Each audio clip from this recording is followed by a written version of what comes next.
Em nome do Pai, do Filho e do Espírito Santo, agora e sempre, pelos séculos dos séculos. Amém.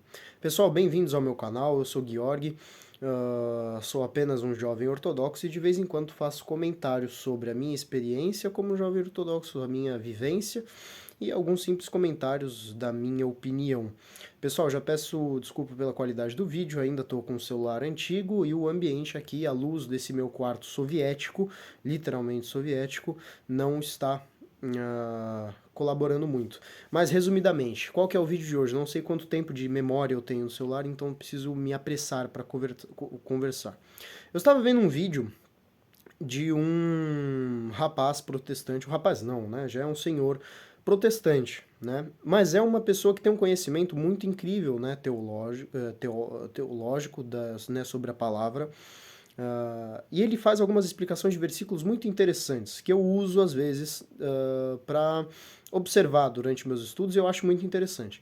Mas dentre essa questão toda, ele veio falar sobre santidade, né? E veio dizer sobre um autor protestante que falava dessa questão de santidade, aonde estava o problema, a questão de o protestante acreditar que só Cristo salva e que o católico romano dizia que era Cristo junto com as intercessões dos santos. E aí ele dizia que isso era a questão herética. Qual é a grande questão e a profundidade do tema sobre os santos, né? Que as pessoas não entendem. A questão é nítido e óbvio que é Cristo que nos salva. É nítido. Na Igreja Ortodoxa é nítido que é Cristo que nos salva. A questão é que os santos são a nossa família, eles são nossos exemplos e eles estão vivos com Cristo. Eles, dentro da nossa interpretação, por que isso, né? Por que essa questão protestante tão herética contra os santos e tão rebelde contra a existência dos santos? Sendo que Paulo mesmo fala sobre os santos, fala sobre ser santo, fala sobre a questão de o que é ser santo, né? Sobre a santidade, né? E eles têm essa coisa tão firme nessa questão da intercessão, porque é uma má interpretação que quem é o grande culpado disso é a Igreja Católica Romana, né? Não significa que, por exemplo, se eu fui uma pessoa muito ruim, mas eu fui devoto de Maria, muito, né? Então eu rezava muito para Maria, tinha muitos ícones de Maria, por causa disso eu vou ser salvo pela intercessão de Maria, ou seja, eu fiz tudo errado, tudo que Cristo não queria que eu fizesse, e por causa de Maria, por causa da minha devoção por Maria, eu vou ser salvo. É uma interpretação totalmente católica romana, uma interpretação herética que surge aí de confusões mentais e pessoais, né? Nesse sentido de que os santos vão nos salvar, né? Fora de Cristo, como se fosse uma coisa separada. A questão é que dentro da igreja, pessoal, ortodoxa, não só dentro da igreja ortodoxa, na verdade, a verdade é que os santos são como raios de sol. Nós, seres humanos, né, eles são como os raios de sol que tocam a gente, que tocam a nossa pele enquanto nós estamos na Terra. Nós não podemos chegar no Sol e ver aquelas explosões solares, né, e ver aquela chama do Sol, aquela luz nítida. Nós não podemos nem sequer chegar lá perto, porque nós não somos capazes de chegar lá perto e tocar essa luz, enquanto nós estamos aqui na Terra, enquanto nós estamos nesse plano. O Sol é Cristo, o Sol é Deus, o Sol é o Espírito Santo. O Sol é a perfeição magnífica da divindade da Santíssima Trindade. Os raios de sol são os santos. Eles não deixam de ser parte de Deus, parte da divindade, mas eles estão mais próximos de nós. Os raios de sol tocam nossa pele sem que nós precisamos sair desse plano. Porque eles estão mais próximos de nós, porque eles eram humanos. Eles são humanos como nós. E muitos, inclusive, viveram em épocas não tão há longo tempo atrás, há muito tempo atrás. Então eles estão muito mais próximos de nós. Eles também eram pecadores, eles também nasceram com a mesma natureza que nós, e eles, por graça, com certeza, primeiramente do Espírito Santo, por bênção de Cristo, e por muito esforço, por muita dedicação e por muita luta, eles alcançaram a santidade. E eles estão vivos com Deus, como raios de sol que tocam nossa pele. Então entendam, não existe uma coisa separada quando falamos de santos e de Cristo. Eles estão dentro de Cristo, morando em Cristo, mas eles estão mais próximos de nós. Eles estão, vamos dizer, em um patamar menor. Então eles têm sim a capacidade de nos ajudar, de nos apoiar, de nos vigiar, entende? É a mesma coisa quando nós pedimos intercessões e ajudas para anjos, por exemplo. Né? Por que o protestante não acha estranho e não acha ruim você falar sobre anjos, você pedir proteção de anjos, que são servos de Deus, né? Que são criaturas que servem a Deus, mas ele acha absurdo você pedir proteção ou ajuda ou intercessão de um santo, que também está com Deus.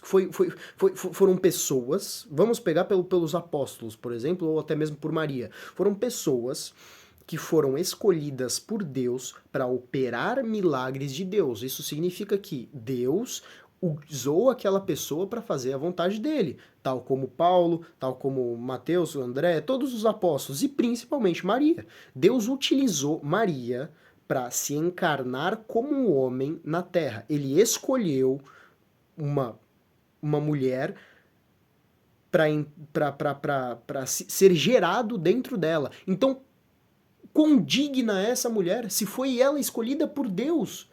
Não seria ela a mulher mais pura do mundo? Não seria ela a mulher mais incrível do mundo? A mulher que nós temos que seguir de exemplo, que todas as mulheres deveriam querer ser iguais?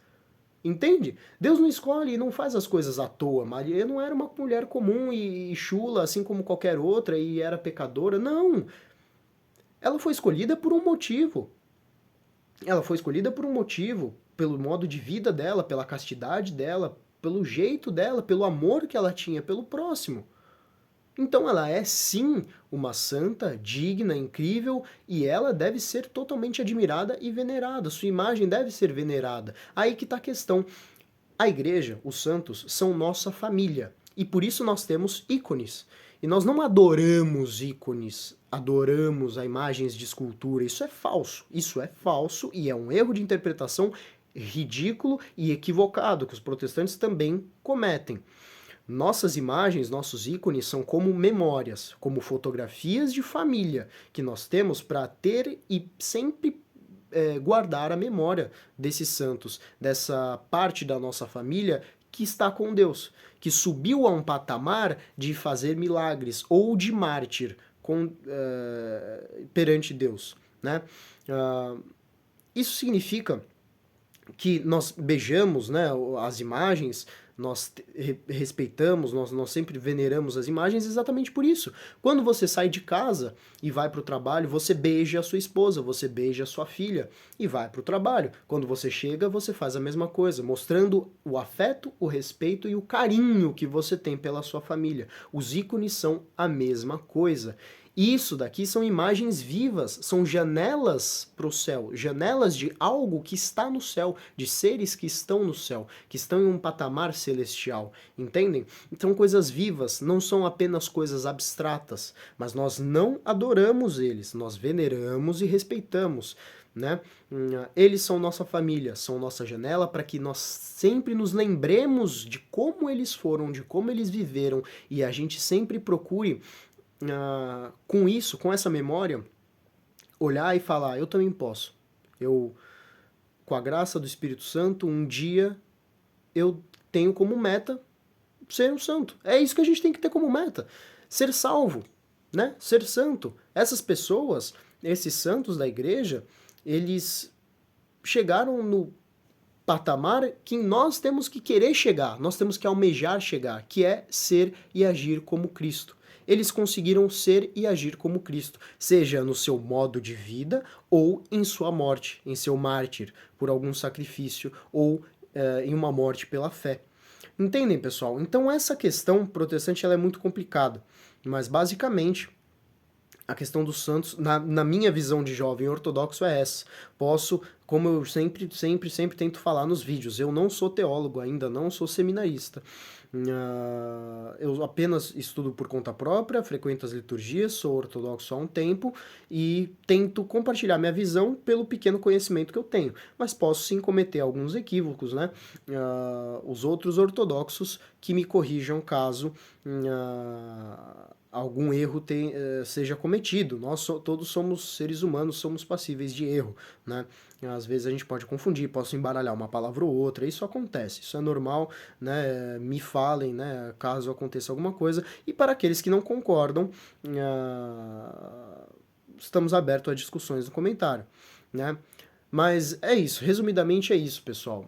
Essa questão dos santos, ela é muito complicada e ela foi complicada até mesmo para mim, pela minha conversão tardia. Eu sempre tive principalmente essa questão com Maria, né? Nossa, como que a gente né,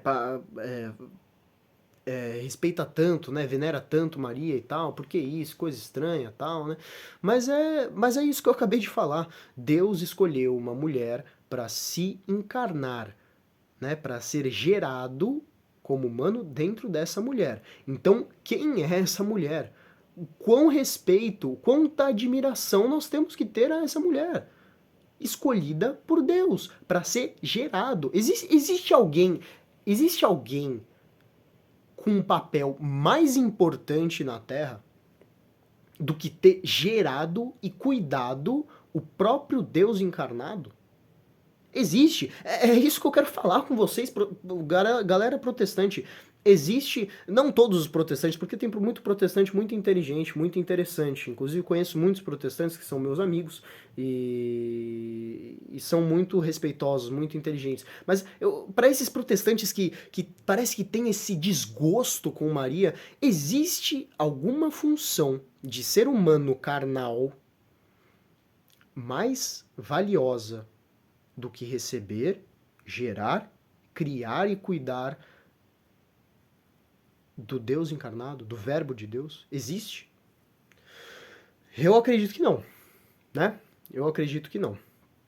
Então, isso é por causa disso que nós temos que sim respeitar, venerar e memorizar sempre, sempre observar a memória de Maria e ter ela como exemplo, principalmente para as mulheres. Então é isso, pessoal. O vídeo de hoje vai ficando por aqui. Meu celular já está começando a dar pane. E é isso. Em nome do Pai, do Filho e do Espírito Santo. Senhor, abençoe a pessoa que está vendo esse vídeo agora. Toque o coração dela. Faça com que ela escute a verdade, entenda a verdade e vá atrás de buscar a tua palavra, de buscar a sua verdade, de buscar o teu caminho e seguir os teus mandamentos, Senhor. Afaste dela todas as coisas ruins, todas as influências ruins, toda a força maligna que afasta ela de ti, Senhor. Abençoe o dia dessa pessoa e faça com que ela sempre busque o Senhor e não se deixe levar pelas tentações.